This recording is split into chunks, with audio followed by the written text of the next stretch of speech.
సముద్రపు నది ఒడ్డునే ఒక గ్రామం ఉండేది.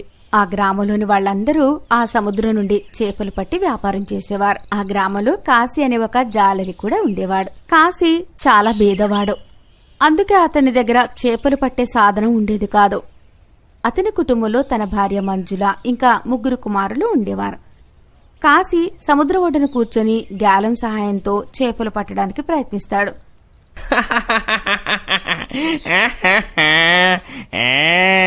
అరే, ఈరోజు చాలా సంతోషంగా ఉంది.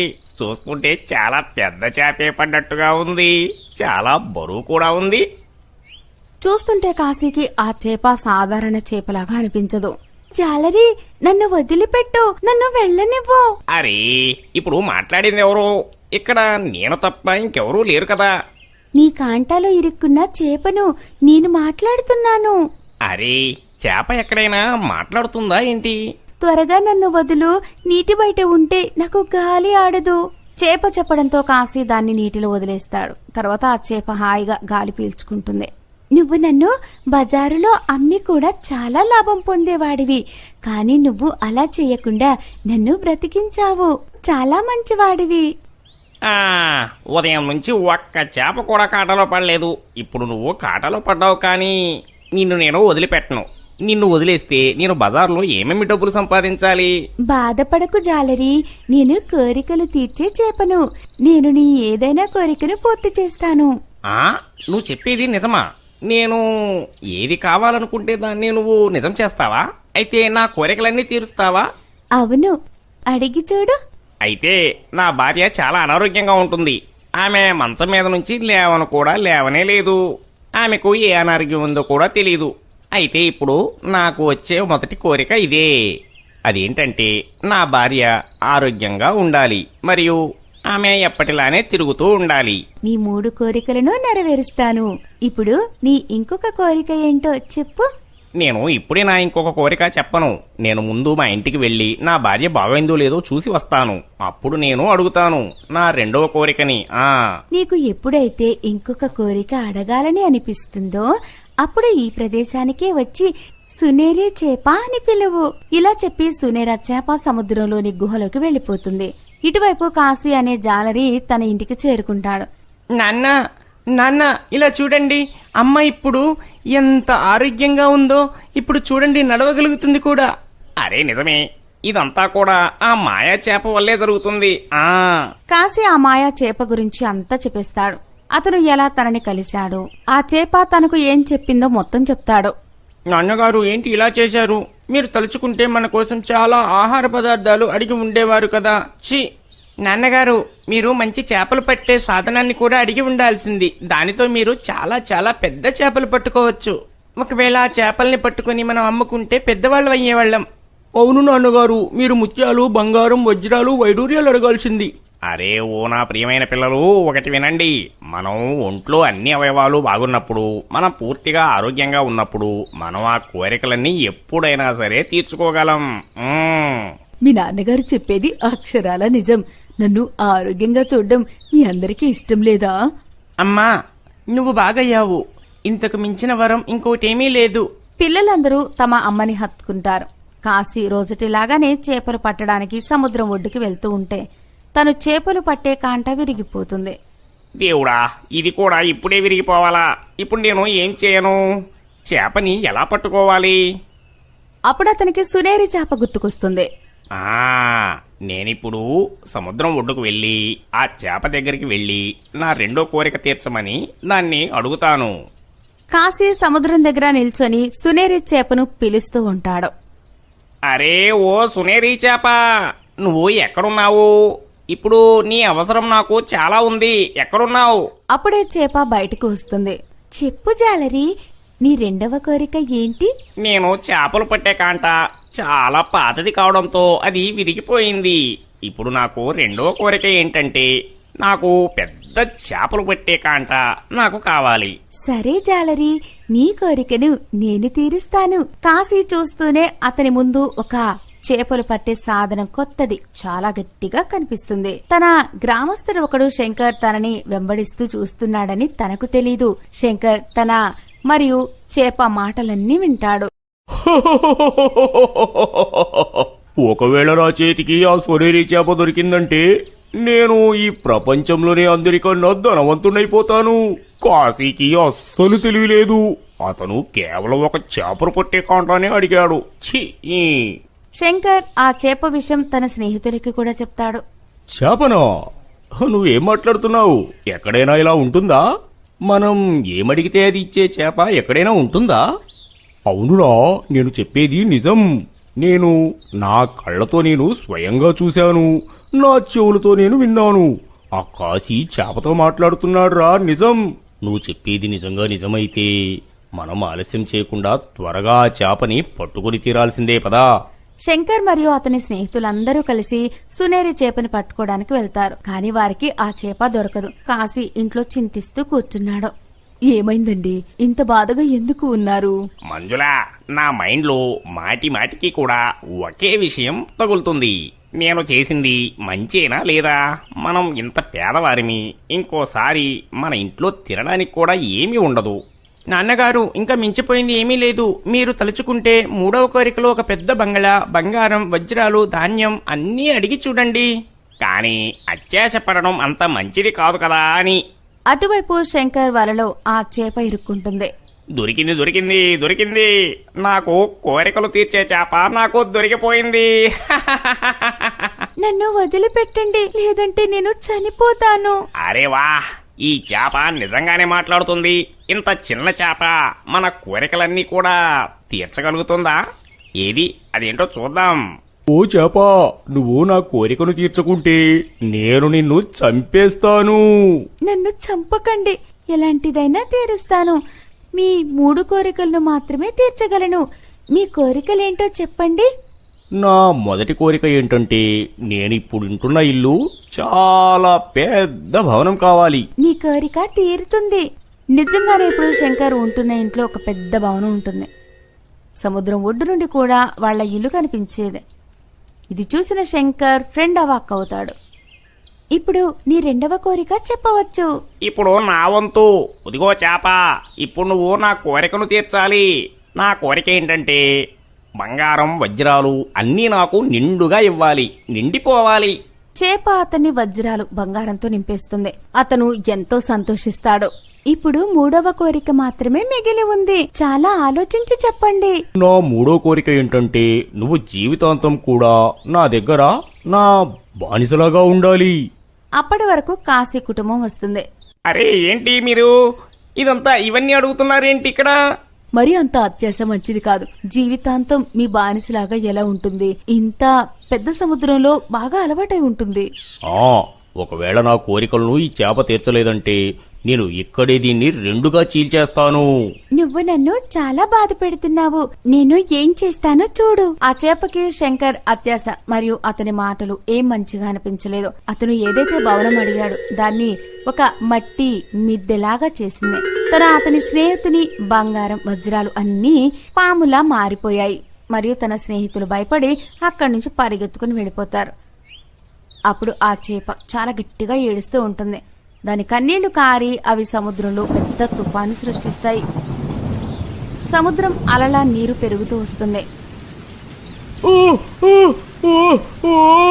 కాపాడండి, ఎవరైనా నన్ను కాపాడండి, మీ కాళ్ళు పట్టుకుంటాను. అరే ఇంకెప్పుడు అత్యాశ చెయ్యను. అరే నన్ను కాపాడండి. నాన్నగారు, ఇదంతా ఏం జరుగుతుంది? మీరు ఈ చేపతో అలా చేయడం మంచిది కాదు. ఈ చేప ఇలా ఏడుస్తూ ఉన్నంతసేపు తుఫాను అలాగే ఉండిపోతుంది. మనమంతా మునిగిపోతాం. నాన్నగారు, మీ 3వ కోరిక ఇంకా మిగిలింది కదా, ఆలోచించండి. ఆ చేపతోనే మీ 3వ కోరికను త్వరగా అడగండి. త్వరగా నాన్నగారు, లేదంటే మనమందరం మునిగిపోతాం. ఓ సునేరి చేప, నా 3వ కోరిక పూర్తి చేయి. నా 3వ మరియు చివరి కోరిక ఏంటంటే నువ్వు ఏడవడం ఆపేయాలి. ఇదే నా చివరి కోరిక. ఇదొకటి చెయ్యి. చేప ఏడవడం ఆపేయగానే నీటి అలజడి అంతా శాంతమవుతుంది. కాశీ, నువ్వు నీ కుటుంబం చాలా మంచి మనసు కలవారు. మీరు తలుచుకుని ఉంటే మీరు ఏదైనా విలువైన వస్తువుని అడిగేవారు. నన్ను శాంతించమని అడిగారు. నన్ను క్షమించండి. నువ్వు ఎటైనా దూరంగా వెళ్ళిపో ఇక్కడి నుంచి. ఆ చేప సముద్రంలో దూరంగా వెళ్లిపోతుంది. ఇంకెప్పుడు ఎవరి కంటికి కనిపించదు. ఇది ఒకప్పటి మాట. ముంబైలో ఒక పేదరాలని యువతి మీను తన కుటుంబంతో కలిసి నివసించేదే. మీను తన భర్త, వారికి 2 పిల్లలు. మీను వాళ్ల భర్త ఒక తాగుబోతు. అతడు ఉద్యోగం సద్యోగం ఏమీ చేసేవాడు కాదు. ఇంకా ఎప్పుడు చూసినా మందు తాగుతూనే ఉండేవాడు. మీను ఇంటి పనులు చేసుకోవడమే కాకుండా బయటకు వెళ్లి వేరే వాళ్ల ఇళ్లలో ఇళ్లు ఊడవడం, అంట్లు కడగడం, బట్టలు ఉతకడం లాంటి పనులన్నీ చేసేదే. మీను కష్టం చేస్తేనే వాళ్ల ఇల్లు గడిచే పరిస్థితి ఉంది. అప్పుడే వారు 2 పూటలా భోంచేసేవారు. పాపం మీను పగలు రాత్రి అనే తేడా కూడా లేకుండా కష్టపడేది. బయటకు వెళ్లి కిరాణం కూడా తెచ్చేదే. ఇంటి కిరాయి కూడా కట్టేదే. అలాగే తన పిల్లలు గోలు, చుట్కీని కూడా చదివిస్తోంది. మీను పిల్లలు వాళ్ల అమ్మను చూస్తూ ఉంటే వారికి చాలా బాధ కలిగేదే. వాళ్ల అమ్మ అంత కష్టపడితే కాని వాళ్లకి తిండి దొరకదు. వారిని చదివించలేని పరిస్థితే. మీను పని చేసుకుని ఇంటికి తిరిగి రాగానే ఆమె రోజూ చూసేలాగానే ఆమె భర్త సోను మందు తాగుతూ ఒక మూలకి పడి ఉన్నాడు. మీను అది చూసి చాలా కోప్పడుతుంది. ఈ మనిషికి తెలివి ఎప్పుడొస్తుందో నాకైతే అర్థం కావట్లేదు. అసలు ఇతను మనిషిలా ఎందుకు పుట్టాడో అర్థం కాదు. ఎప్పుడు చూసినా మందు తాగుతూనే ఉంటాడు. అసలు తనకి గుర్తుందో లేదో తనకి ఒక భార్య, 2 పిల్లలు ఉన్నారని, ఇంటి ఖర్చులుంటాయని. చివరిసారిగా ఎప్పుడు స్పృహలో ఉన్నాడో నాకే గుర్తులేదు. ఎప్పుడు చూసినా తాగుతూ ఉంటాడు. ఈ మాటలు విని మీను భర్త సోనుకి బాగా కోపం వస్తుంది. ఏంటే, ఏమంటున్నావు? నా గురించి ఏదో అంటున్నావు కదా? నీకు సిగ్గు లేదా? ఇంత కూడా భర్తతో ఇలానేనా మాట్లాడేది? నీకైతే ఇంత కూడా సిగ్గు ఉన్నట్లు అనిపించట్లేదు. తిరిగి నన్నే రోజు తిడుతూ ఉంటుంది. నువ్వు నాకే ఎదురు తిరుగుతావా? ఆ? సోను తన భార్య మీను యొక్క జుట్టు పట్టుకుని తనని కొడుతుంటాడు. నేను ఒంటరిగా ఎంతని కష్టపడతాను. మన పిల్లలు పెరుగుతున్నారు. రోజు రోజుకి ఖర్చులు పెరుగుతున్నాయి. పిల్లల చదువులు ఖర్చులు కూడా రోజు రోజుకి పెరుగుతున్నాయి. ఇలా పాచి పని చేసుకుని నేను పిల్లల్ని ఎంతని చదివించగలను? ఇంకా మీరైతే ఏం పని పాటకి వెళ్లరు. పైగా నేను పాచి పనితో సంపాదించిన కొద్ది డబ్బుల్లో నుంచి కూడా తీసుకుని మందు తాగుతారు. సోను తన భార్య మీనుని గట్టిగా చెంపదెబ్బ కొడతాడు. పనికి మాలిన దానా, తెలివే లేదు నీకు అసలు. నువ్వు నా మందు గురించి, తాగుడు గురించి ఎలా మాట్లాడుతున్నావు? నేను నా మందు మధ్యకు రావడానికి నీకు ఏ హక్కు లేదు. సోను మాటలు విని చాలా గట్టిగట్టిగా ఏడుస్తుంది.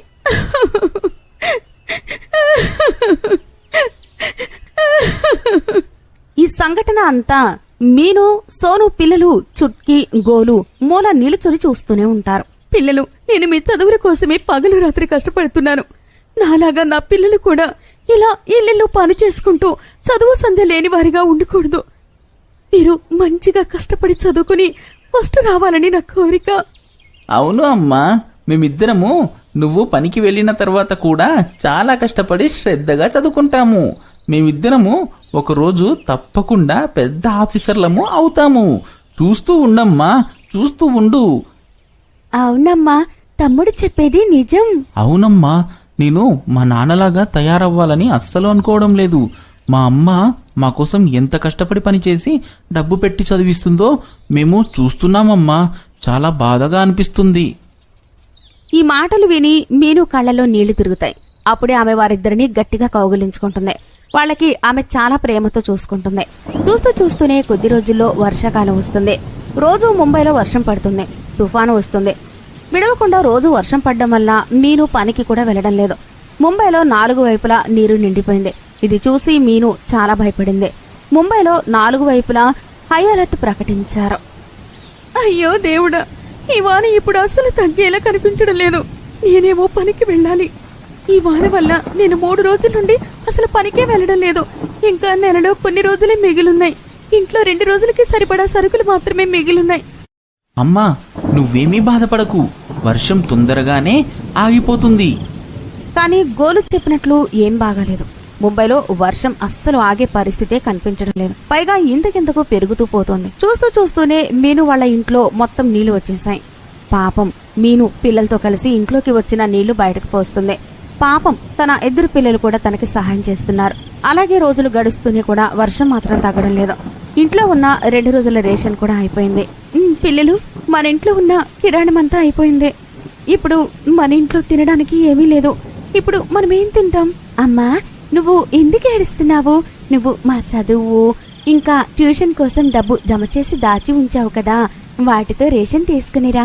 ఉండని, మేము ఇంటి దగ్గరే కష్టపడి చదువుకుంటాం. అవును తల్లి, మన దగ్గర ఉన్న చివరి అవకాశం అవే. ట్యూషన్ డబ్బులు తీసుకుందామని బాక్స్ ఓపెన్ చేసి చూస్తూనే ఆ బాక్సులోని డబ్బులు ఆమె భర్త తాగుబోతు తీసుకున్నాడని అర్థమవుతుంది. అతడు ఆ డబ్బులు కూడా వదలకుండా వాటితో కూడా మందు తాగాడు. మీను అది చూసి చాలా బాధపడుతుంది, చాలా గట్టిగా ఏడుస్తుంది. ఇప్పుడు నేనేం చెయ్యను, ఈ మనిషి నా జీవితాన్ని పాడు చేస్తూనే ఉన్నాడు. మీను ఏడుపు శబ్దం వినగానే తన 2 పిల్లలు తన దగ్గరికి వస్తారు. ఏమైందమ్మా, నువ్వు అంతలా ఎందుకు ఏడుస్తున్నావు? నేను మీ ఫీజు కోసం డబ్బులు దాచిపెట్టాను. మీ నాన్న వాటిని కూడా దొంగిలించి మందు తాగాడు. అతని తాగుబోతు గుణం.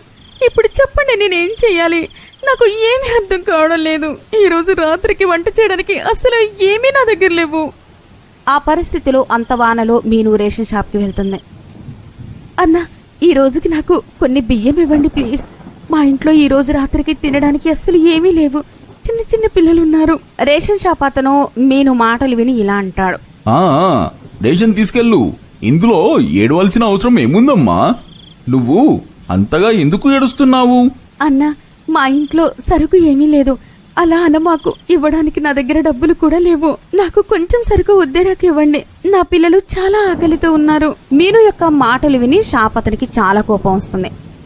పిచ్చా నీకేమైనా? డబ్బు లేకుండా నీకు రేషన్ ఇచ్చేదెవరు? ముంబైలో ఎంతగా వర్షం పడుతుందో నీకు తెలీదా? పైనుండి వర్షం వల్ల అసలు ట్రాన్స్పోర్ట్ ఆగిపోయి అసలు నాకే రావడం లేదు. అందుకే రేట్స్ పెరిగాయి. పైనుండి నువ్వు వచ్చి ఉద్దెరకి రేషన్ అడుగుతున్నావు. ఎహే, వెళ్ళిక్కడి నుంచి. రేషన్ అతను మీనుతో చాలా హీనంగా మాట్లాడతాడు.